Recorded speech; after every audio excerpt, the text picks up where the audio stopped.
Rumah itu berdiri rapi di sudut perumahan yang tenang di Indonesia. Bertingkat 2 dengan taman mawar yang selalu kutata sepulang kantor. Aku Ana, manajer senior yang membayar setiap bata dengan bonus dan lembur. Banyak orang menyebutnya rumah tangga bahagia. Bagiku, itu proyek yang kutuntaskan dengan keringat dan catatan anggaran. Suamiku, Bayu, mengelola kedai kopi kecil. Ia ramah, tutur katanya lembut. Aku tidak pernah mempermasalahkan selisih penghasilan. Cinta, kupikir, tidak dihitung di rekening. Aku memberi modal, kartu tambahan, dan akses operasional.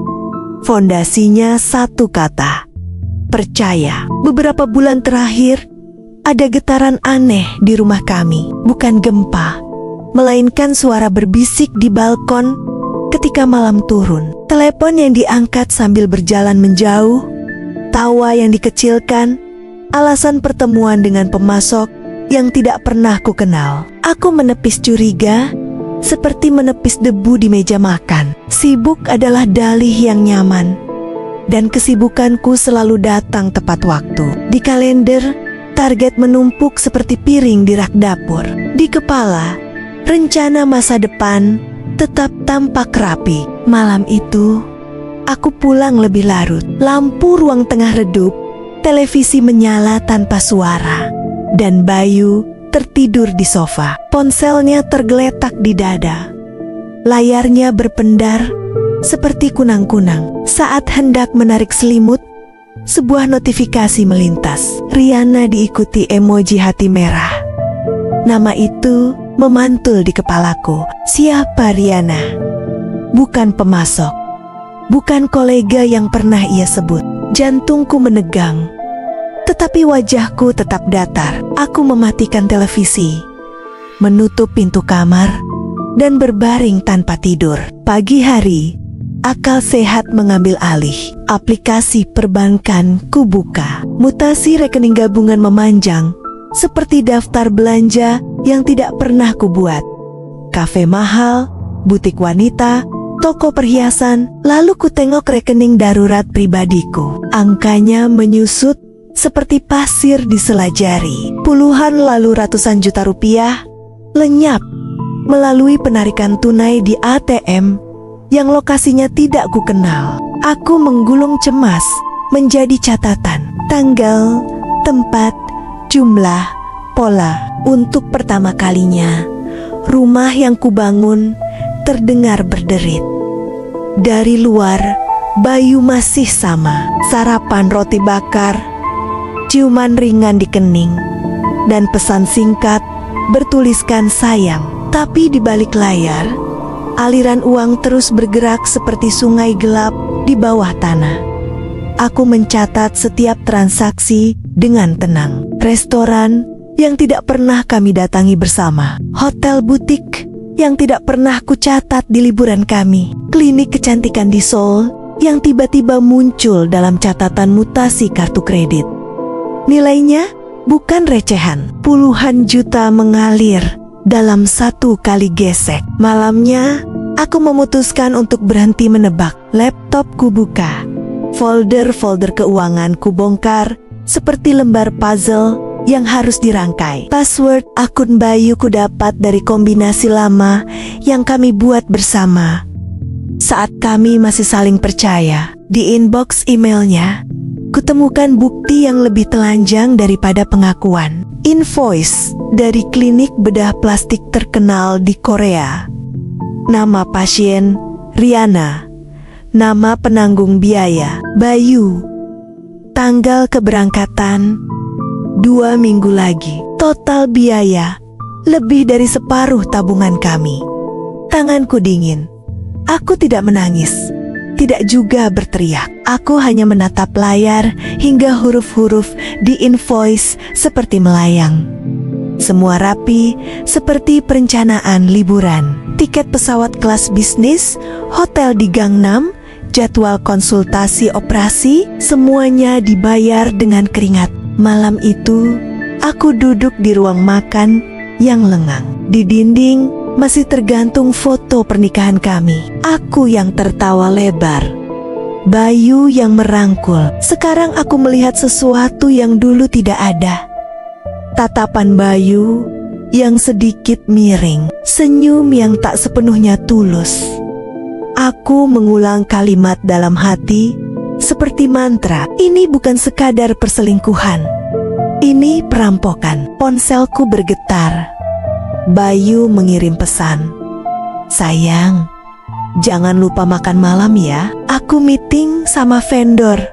Aku menatap kalimat itu lama. Di atas meja ada print out mutasi bank, invoice klinik, dan wajahku sendiri di pantulan gelas kosong. Malam itu, aku berhenti jadi istri yang percaya. Aku mulai jadi perempuan yang mencatat strategi. Hari-hari berikutnya terasa seperti latihan teater. Aku tersenyum di pagi hari, membalas pesan Bayu dengan emoji hati.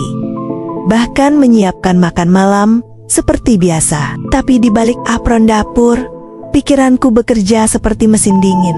Aku tahu tanggal keberangkatan, jam pesawat, dan saldo rekening yang tersisa. Aku tahu nomor kartu, akun bersama, bahkan titik lemah Bayu. Ia terlalu yakin aku tidak akan pernah curiga. Itulah kesalahannya. Langkah pertama adalah mengunci semua akses tanpa membuatnya sadar. Aku ubah limit kartu tambahan yang ia pegang. Batas transaksi kuturunkan drastis, tapi tidak ke nol, agar tidak mencurigakan. Lalu kututup satu rekening sekunder dan pindahkan sisa dana ke rekening pribadiku. Semua berlangsung sunyi, seperti angin yang tak meninggalkan jejak. Langkah kedua adalah memastikan klinik itu benar-benar nyata. Aku menelepon dengan nomor berbeda, berpura-pura jadi pasien. Operator menyebutkan jadwal Riana sudah terdaftar, deposit sudah masuk, dan sisa biaya akan ditarik lewat kartu kredit atas nama Bayu di hari operasi. Informasi itu kucatat rapi. Jadi mereka memang akan pergi bersama ke Seoul untuk operasi plastik. Dengan uangku, aku tidak membayangkan adegan konfrontasi dramatis. Tidak ada banting pintu, tidak ada tangisan.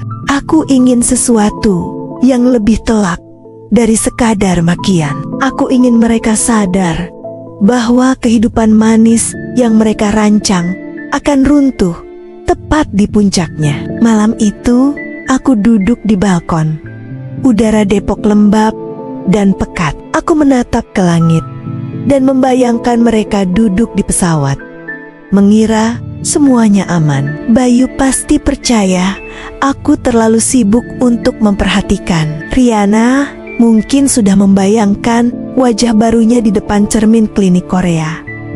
Tapi ada satu hal yang tidak mereka tahu. Semua biaya akan berhenti tepat di ujung jarum anestesi, dan aku akan menjadi orang yang menutup keran uang itu. Hari keberangkatan tiba seperti pagi biasa. Bayu mencium keningku, meninggalkan aroma parfum barunya yang mahal. Ia membawa koper hitam dan dengan nada ringan bilang akan ada urusan bisnis di luar kota.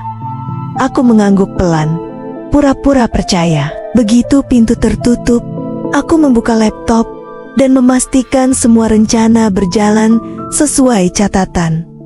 Rekening cadangan sudah aman, limit kartu utama sudah kututup. Semua jalur pembayaran yang bisa dipakai sudah kupotong satu persatu. Sore itu, aku sengaja pulang lebih awal. Di meja makan, hanya ada satu gelas kopi sisa pagi dan amplop tagihan listrik. Tapi di layar ponsel, notifikasi transaksi mulai bermunculan. Tiket pesawat Bayu dan Riana sudah tercatat. Mereka mendarat di Incheon malam waktu Korea. Aku tidak gemetar. Aku justru tenang, seperti orang yang sedang menunggu jam tayang film yang sudah ia hafal plotnya. Beberapa jam kemudian, panggung yang kutata mulai memainkan adegannya. Transaksi klinik pertama ditolak. Tulisan merah. Muncul transaction declined. Baik, tak lama kemudian ada percobaan kedua. Ditolak lagi. Ketiga kalinya, sistem langsung memblokir kartu. Aku membayangkan wajah Bayu yang biasanya tenang berubah kaku. Klinik pasti meminta pembayaran sebelum prosedur dimulai. Anestesi tidak akan diberikan tanpa pelunasan. Aku membuka kamera CCTV rumah dari aplikasi ponsel. Semua hening. Lalu pesan WhatsApp masuk dari Bayu. "Sayang, kartuku error. Kayaknya banknya bermasalah. Bisa bantu?" Aku menatap pesan itu sambil menyeruput teh. Jari-jariku tidak menjawab apapun. 1 menit, 5 menit, 2 jam berlalu. Lalu panggilan masuk berkali-kali. Kutekan tombol tolak panggilan dengan hati ringan. Malam itu, aku tidak perlu berteriak untuk membalas sakit hati. Aku hanya duduk di kursi favoritku, menyalakan lampu kuning redup dan mendengar notifikasi transaksi gagal masuk satu persatu. Seperti suara langkah orang kalah. Bayu dan Riana mungkin tidak tahu, tapi di titik itu, kendali ada di tanganku. Aku tidak perlu datang ke Korea untuk membuat mereka goyah. Aku hanya perlu menutup keran uang. Pesawat yang membawa mereka pulang mendarat 2 hari kemudian. Tak ada sambutan, tak ada pelukan. Bayu datang dengan wajah letih, koper yang tampak kusut, dan sisa marah yang disembunyikan di balik senyum hambar. Aku tidak berkata apapun. Tidak ada kalimat, "Kenapa kamu lakukan ini?"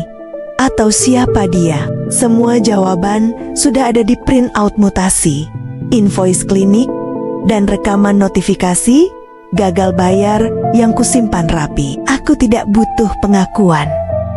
Bayu berusaha membela diri. Katanya, hanya ingin membantu Riana. Katanya, ia berniat mengembalikan semua uang. Katanya, aku salah paham. Semua kalimat itu meluncur seperti pita usang yang sudah sering diputar. Aku hanya duduk di sofa dan mendengarkan sampai suaranya terdengar seperti dengung pendingin ruangan. Lalu aku bangkit, menaruh amplop berisi salinan dokumen ke meja. Surat kuasa hukum, permohonan sita jaminan, bukti transaksi, rencana perceraian yang sudah kususun dengan kepala dingin. Aku tidak memaki, tidak menangis, tidak mengemis maaf. Aku hanya bilang satu kalimat. Mulai hari ini, rumah ini bukan lagi rumahmu. Setelah itu, aku ganti semua kunci pintu dan kode alarm. Tak ada drama, hanya sunyi yang lebih keras dari teriakan. Malam itu, aku duduk di balkon lagi. Udara Depok masih lembab, tapi dada terasa lebih lapang. Aku menyalakan musik pelan, bukan lagu galau, tapi lagu tenang. Di layar ponsel, pesan dari Bayu dan Riana terus masuk. Ada penyesalan, ada kebingungan, tapi aku tidak membalas. Aku tidak perlu balas dendam. Aku hanya perlu membiarkan hidup mereka berjalan tanpa nafasku di dalamnya. Saat fajar naik, aku menyadari sesuatu. Aku tidak menang karena membuat mereka menderita. Aku menang karena akhirnya berhenti menggantungkan hidup pada orang yang mengkhianati. Rumah ini tetap berdiri, tapi aku yang berubah. Aku bukan lagi perempuan yang percaya buta. Aku perempuan yang pulih dengan kepala tegak.